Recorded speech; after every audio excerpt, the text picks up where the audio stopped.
ta milošću ste sozo. I to ne po sebi. Božji je to dar. Slušaj sad ovo. Ne po djelima, da se ne bi tko hvastao.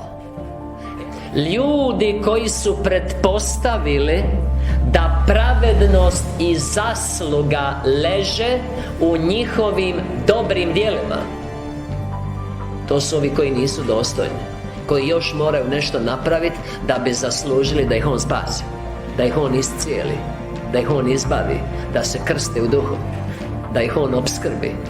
Jer milost Božja koja donosi soteriju,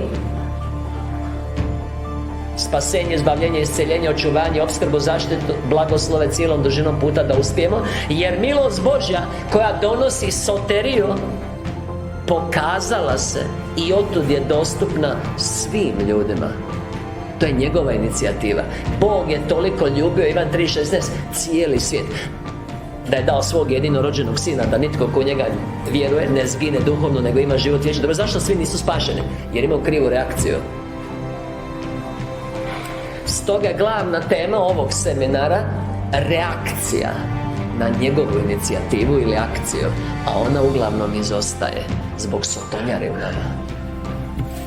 Ljudi koji su pretpostavili da pravednost i zasluga leže u njihovim dobrim djelima i tako su pripisali moć postizanja spasenja sebi,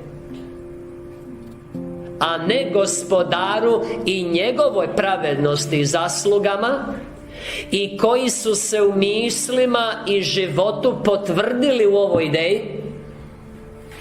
Ja je volim nazvat nisam dostojan. Svoje pretpostavke, jer to nisu istine, u sljedećem životu pretvaraju u zablude u kojima se njima samima čini da sijeku drva.